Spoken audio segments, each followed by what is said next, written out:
Okay, good day, sir. My name is Seal. Shoretire Triumph Oluwafikayomi, and my matric number is CS/2022/222, and I'm in the Department of Computer Engineering. So I was given this question, which says that I should write a program to find the GCD, that's the greatest common divisor of two numbers, using loops. The question was specific. It said I should use loops, using loops. So in order to tackle this problem, I thought about it and I said, okay, what's the easiest way to tackle this problem? Then I defined a function and named the function GCD. So this GCD function takes in two variables, which is a and b. So it takes in two values. So yeah, it's going to take in two values, which is the two numbers we want to compare. You need to take in the first number and the second number, because those are the two numbers that we want to find their GCD. So it's going to take in those two numbers and input it and put it into this function. So the next step I did was to initialize the GCD value to be equal to 1. Then to find the smaller number between the both of them, I use this module, not the module per se, is an so I use this mean function to find the minimum number between the two numbers I input. So this line of code ensures that I find the minimum number between the two numbers.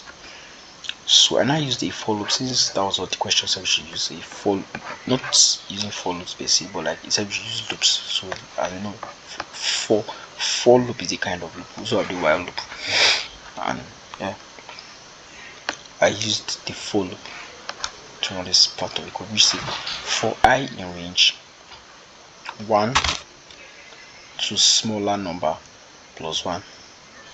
So it means for I, yes, for let's say okay, yes, I in range 1 to the smaller number plus 1. As we all know, the range function doesn't stop at where we want it to stop. It has to stop at a number after it. For instance, you are saying from 1 to 50. If you want to list out numbers from 1 to 50, you have to say from range 1 to 51. So that's why we had to do plus 1. So it said that if the modulo of that number is equal to 0, if the modulo of the first number in the modulo of that number with respect to I is equal to 0, and if the modulo of the second number with respect to I is equal to 0, we should say that the GCD value is equal to 1. And then we say that GCD value is equal to 1. So when we say for this I in range, this, if it checks out for this condition and sets this, if this condition is not satisfied, it should just return out the smaller value between these two. That's just return the GCD value to be 1. So here we initialize the variable known as number, the first number. The user should input the first number, the user should input the second number.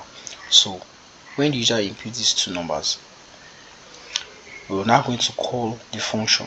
What is the name of the function? The name of the function is GCD. Then input the two numbers, because the GCD function only accepts two numbers. So this function goes ahead to calculate the GCD. So it's going to print the final GCD of the first number and second number is result. So if I go ahead and run this code, so if I enter a first number, let's see 45. I enter another number, say 12. You see that the GCD of 45 and 12 is 3. And if we cross check this using a calculator, I'm going to find out that the GCD is 3. So thank you very much, sir. Let's stop you off.